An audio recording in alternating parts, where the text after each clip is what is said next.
بنایا ہے اللہ کو معلوم ہے کہ کون یہ چیز اس چیز کو برداشت کر سکتا ہے۔ اب اس میں ایک واقعہ آپ کو بتاؤں خواجہ معین الدین چشتی رحمۃ اللہ علیہ کا، کہ آپ اپنے حجرے میں تھے تو مہمان آ گئے تو اس وقت تو کچھ بھی نہیں تھا، مہمانوں کا مہمانداری تو ضروری ہے، ہر ایک کا دل چاہتا ہے کہ مہمانداری ہو۔ اتنے میں بیٹھے ہوئے تھے سب مہمان تھے، اتنے میں ایک نان بھائی نان لے کر پلاؤ یہ سب چیزیں لے کر آ گیا، تو سب مہمانوں نے خوشی کھایا۔ تو خواجہ معین الدین چشتی بہت خوش ہوئے اس نان بھائی سے، اور پوچھا اس وقت کہ تم مانگو، کیا مانگتے ہو؟ اب یہ ایک حالت تھی، ایک کیفیت تھی۔ تو اس نے کہا کہ میں آپ جیسے ہونا چاہتا ہوں۔ تو خواجہ معین الدین چشتی نے کہا کہ نہیں بھائی، تم کچھ اور مانگو، کوئی دنیا مانگو، کوئی یہ مانگو، وہ مانگو، دنیا کی کوئی چیز مانگو، یہ اس کو چھوڑ دو۔ انہوں نے کہا نہیں، آپ مجھے اپنا جیسا بنا دیں۔ 3 دفعہ جب انہوں نے کہا تو آپ نے اپنے خادم کو بلایا کہ جاؤ اس کو کمرے میں بند کر دو، اس کو کمرے میں بند کر دو۔ اس کو کمرے میں بند کر دیا۔ 3 دن کے بعد جب وہ اس کو باہر آیا تو وہ ہو بہو خواجہ معین الدین چشتی کی طرح، اور اس لباس بھی وہی، سب کچھ انہی کی طرح تھا۔ لیکن کیا ہوا، 3 دن کے بعد وہ فوت ہو گیا، کیونکہ وہ اس میں برداشت نہیں تھی، وہ لے نہیں سکا۔ تو یہ تو اللہ تعالیٰ کے کام ہے۔ تو اللہ تعالیٰ کو یہ چیز پسند نہیں ہے کہ ہم کہیں کہ اللہ تعالیٰ ہمیں یہ چاہیے، یہ چاہیے، نہیں، ہمیں تو صرف اطاعت کرنی ہے، بندگی کرنی ہے۔ ہمیں نہ کوئی کشف چاہیے، نہ کرامت چاہیے، نہ کچھ چاہیے۔ تو اسی لیے بزرگان دین سے کبھی بھی کشف و کرامت نہیں مانگنی چاہیے۔ اگر کوئی آ گئی اور ہم نے نہیں مانی تو نقصان کون اٹھائے گا؟ ہم ہی اٹھائیں گے۔ تو اس سے بچا جائے۔ یہ اصل دین نہیں ہے۔ اصل دین ہے اطاعت، فرمانبرداری، بندگی، اور صراط المستقیم پر مستقل مزاجی سے چلتے رہنا۔ تو اب انہوں نے جب مانگا تو سب بے ہوش ہو گئے۔ پھر کیا ہوا؟ اب جب ثم بعثناکم من بعد موتکم لعلکم تشکرون، مرنے کے بعد اللہ تعالیٰ نے ان کو زندہ کیا تاکہ وہ احسان ماندے۔ ہوا کیا، جب وہ بے ہوش ہو گئے،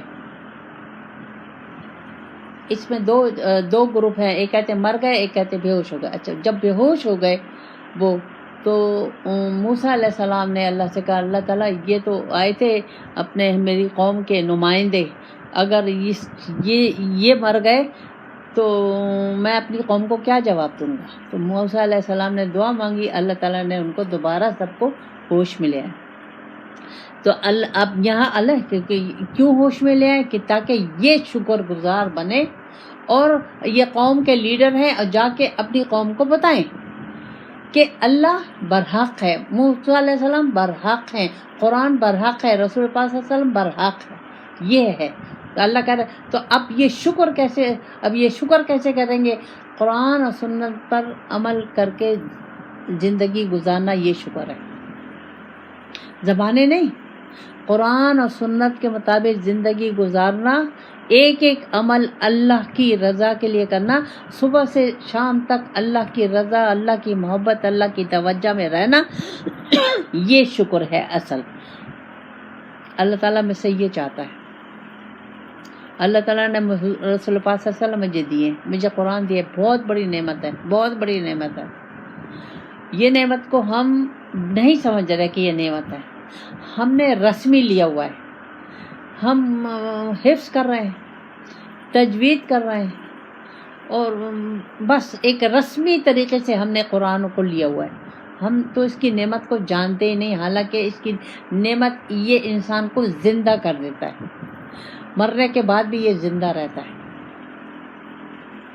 آخرت میں بھی یہ اللہ کا دیدار اس کو حاصل ہو جائے گا، کیونکہ اس نے اللہ کے نور کو لے لیا۔ اب اس کے پاس اللہ کی نور کی آنکھیں ہوں گی، یہ اللہ کا دیدار کر سکے گا۔ اب ہم جیسے لوگ تو نہیں کر سکتے۔ ہم جس طریقے سے قرآن پر عمل کر رہے ہیں، جس طریقے سے ہمارا عمل ہے صبح سے شام تک، جو ہمارا طریقہ ہے، ہمارے جو معاملات ہیں، ہماری جو سوچیں ہیں، ہماری جو زبان ہے، ہماری جو آنکھیں، یہ ہم تو نہیں کر سکتے۔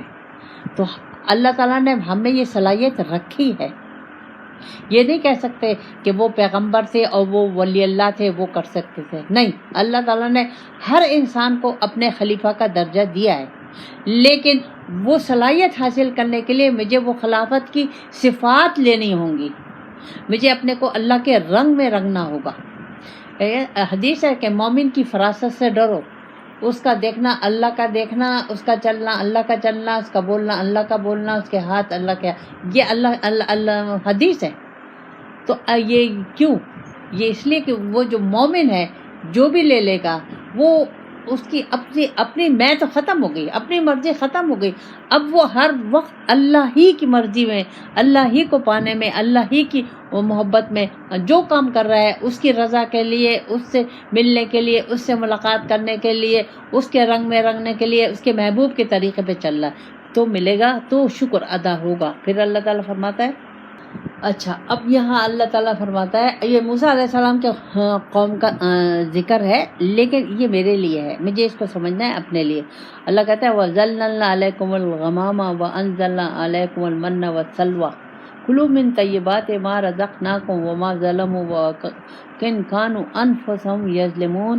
اللہ تعالیٰ اب یہ کیا ہوا، یہ جب فرعون سے آگے چلے گئے، یعنی فرعون ڈوب گیا اور یہ آگے صحرا میں چلے گئے، تو وہ صحرا تھا، وہاں تو کوئی صاحبان نہیں تھا، تو اللہ تعالیٰ نے بادلوں کی شکل میں ان پہ صاحبان، اور یہ کتنے لوگ تھے، 6 لاکھ کے قریب لوگ تھے بنی اسرائیل جو موسیٰ علیہ السلام کے ساتھ گئے تھے۔ تو اب صاحبان اللہ تعالیٰ نے بادلوں کی شکل میں کر دیا، کھانے پینے کو تو کچھ نہیں تھا، تو اللہ تعالیٰ نے من و سلوہ، بٹیر اور ایک قسم کا دھنیے کی شکل کی ایک وہ تھی جو صبح وہ افشاں ہوتی تو اس سے زمین پہ ہوتی تھی، تو وہ ایک تیار خوراک تھی، اور بٹیر ایسے کہ ہاتھ بڑھاتے تھے تو بٹیر ہاتھ میں آ جاتی تھی۔ یہ پاک صاف خوراک اللہ تعالیٰ نے دی، لیکن ان کو پسند نہیں آئی، اور انہوں نے اللہ سے کہا کہ نہیں، ہمیں تو یہ نہیں چاہیے، ہمیں تو پیاز چاہیے اور کھیرا چاہیے، ککڑی چاہیے، لہسن چاہیے، یہ چیزیں مانگی۔ تو اللہ کہہ رہا ہے یہ تم نے اپنے اوپر ظلم کیا، اب مجھے اس کو سمجھنا ہے، اب مجھے بھی اللہ کی ساری نعمتیں مجھے ملی بھی ہیں۔ سب سے بڑی نعمت میرے لیے کیا ہے؟ رسول پاک صلی اللہ علیہ وسلم ہے، قرآن ہے، اس میں مجھے اللہ تعالیٰ نے دنیا کی ہر نعمت دی ہوئی ہے۔ جس کے پاس جو ہے وہ نعمت ہے، یہ ایک نقطہ یاد رکھیں، جس کے پاس جو نعمت ہے وہ نعمت ہے، اس کا استعمال اگر میں اللہ کی رضا کے مطابق کروں گی، اللہ سے پوچھ کے کروں گی، رسول اللہ صلی اللہ علیہ وسلم کے طریقے پہ کروں گی، تو اس کا اگر تھوڑی بھی ہے نا تو اس کا ثواب اور اس کے برکات بہت زیادہ ہوں گے، کیونکہ آپ نے اپنی مرضی ہٹا دی، اپنی میں ہٹا دی، اپنی خواہشات ہٹا دی۔ اب جو کچھ اللہ تعالیٰ اب جس شکل میں آپ کو دے رہا ہے، جس حالت میں آپ کو دے رہا ہے، چاہے زیادہ وسائل ہے چاہے کم وسائل ہے، چاہے صحت یابی ہے چاہے بیماری ہے، جو کچھ بھی ہے وہ اللہ کی طرف سے نعمت ہے، اس کو مجھے اچھے طریقے سے استعمال کرنا ہے۔ اب اللہ تعالیٰ نے مجھے دی ہے، میری اللہ کا لاکھ لاکھ شکر ہے، کوئی بھوک سے مر نہیں رہا، اب بھی کوئی بھوک سے نہیں مر رہا، چاہے وہ غریب ہے وہ بھی بھوک سے نہیں مر رہا، لیکن دن بدن یہ غریبی بڑھتی چلی جا رہی ہے، یہ سب کچھ ختم ہوتا چلا جا رہا ہے، خوش سالی آتی چلی جا رہی ہے۔ مارچ کا مہینہ ہے اور مئی کا جون کا مہینہ لگ رہا ہے، یہ کیا چیز ہے؟ یہ کیوں؟ یہ اس لیے کہ میں اللہ کی نعمتوں کی اس طریقے سے شکر ادا نہیں کری جیسے اللہ چاہتا ہے۔ تو جب میں اللہ کی نافرمانی میں زندگی گزارتی ہوں تو آہستہ آہستہ اللہ تعالیٰ مجھ سے وہ نعمتیں لیتا ہوا چلا جاتا ہے، لیتا چلا جاتا ہے۔ اب میں اس کو مثال دوں سادی تھی آپ کو سمجھنے کے لیے۔ اللہ تعالیٰ نے مجھے غریبی دی ہے، اب غریبی کو میں ہر وقت اس میں تکلیف میں ہوں، شکایتوں میں ہوں اور ناشکری میں ہوں۔ ظاہر گھر میں کچھ نہ کچھ تو آ رہا ہے نا. میں سارا دن کچھ نہ کچھ 3 وقت کا کچھ نہ کچھ تو کھا لیتی ہوں نا, لیکن میری ناشکری جاری ہے, میری شکایتیں جاری ہیں. میں اللہ کے راہ میں بجائے اس کے کہ میں اللہ کی راہ میں اس کو استعمال کروں, اللہ کی مرضی کے مطابق اس غریبی کو استعمال کروں, میں ناشکری میں کر رہی ہوں. تو اب جو چیز بھی اس غریبی میں میرے پاس آ رہی ہے اور اس کا طریقہ میں نے اس کا استعمال میں نے اللہ کی مرضی سے نہیں کیا, تو اللہ تعالیٰ وہ چیزیں لیتا چلا جاتا ہے. اب میں اس کے ایک اور طریقے سے آپ کو مثال دوں. کسی نے مجھے کوئی تحفہ دیا, جو بھی تحفہ دیا وہ تحفہ مجھے پسند نہیں آیا, اور میں نے اس میں نقص نکالے, اس میں کیڑے نکالے, اور دینے والے کی میں نے ہزاروں برائیاں کر دی, اور اس چیز کو میں نے کم نظر دیکھا, اس چیز کو میں نے ایک ردی ٹوکری کی طرح سمجھا. اللہ تعالیٰ کو یہ چیز پسند نہیں آئے گی. کیوں؟ جو لایا ہے اس سے میں نے منگایا تھا کیا؟ میں نے پیسے دیے تھے کیا؟ میں نے تو نہیں منگایا تھا, میں نے تو پیسے نہیں دیے. لانے والا اپنی مرضی سے خوشی سے لایا تھا, جیسا بھی لایا تھا. اب وہ جب میں نے اس میں ہزاروں کیڑے نکالے تو اللہ کو یہ چیز پسند نہیں ہے. کیوں؟ کہ جو لانے والا تھا پیچھے اللہ تھا, اللہ نے مجھے بھجوا کے میرا یہ امتحان لیا کہ تمہیں میں دیتا ہوں کسی کے ذریعے سے, چاہے وہ شوہر ہو, چاہے وہ بیوی ہو, چاہے وہ بچے ہوں, چاہے وہ ماں باپ ہو, چاہے وہ باس ہو, چاہے رشتہ دار ہو, جو بھی ہو. جو نعمتیں گھر میں آ رہی ہیں ان نعمتوں کو اگر میں کیڑے نکالوں گی اور میں لانے والے کو صلواتیں سناؤں گی اور میں برا بھرا کہوں گی, اس چیز کو میں کم نظر کروں گی, تو اللہ تعالیٰ وہ نعمت مجھ سے لے لے گا, پھر نہیں آئے گی. یہی ان لوگوں نے کیا.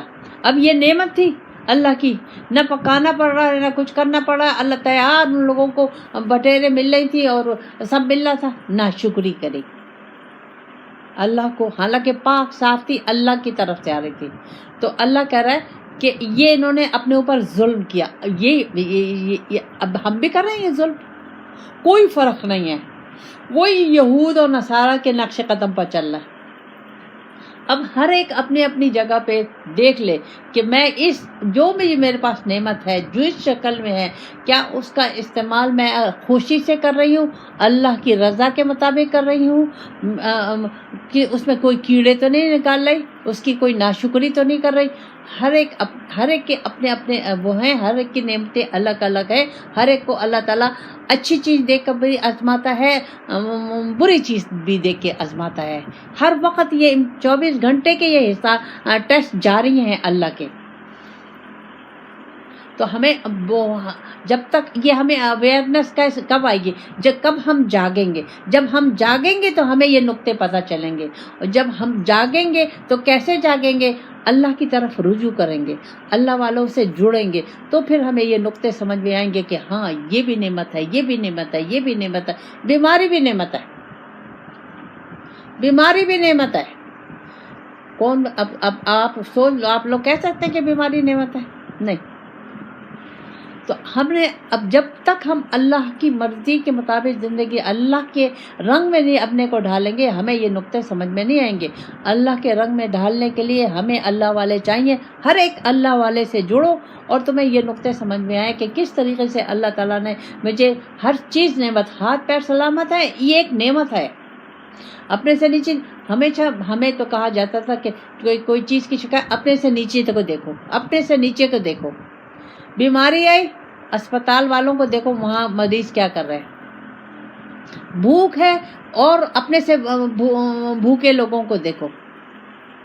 کسی چیز کی بھی پیسہ نہیں کم ہے، پیسہ کم ہے اور اپنے سے نیچے دیکھو قریبی کو، تو ہم سے شکر نکلے گا، تو ہمارے اس پہ شکر نہیں ہے۔ اب آپ دیکھیں دن بدن لڑائی جھگڑے، دنگا فساد، گھروں میں لڑائی، باہر لڑائی، سب یہ اللہ تعالیٰ نے ایک دوسرے سے، اللہ تعالیٰ نے کہا ہے کہ اگر میری بات نہیں مانو گے، قرآن کے مطابق زندگی نہیں گزارو گے، تو ایک وقت آئے گا کہ میں تمہیں آپس میں بھیڑا دوں گا، آپس میں لڑا دوں گا، اور یہی ہو رہا ہے۔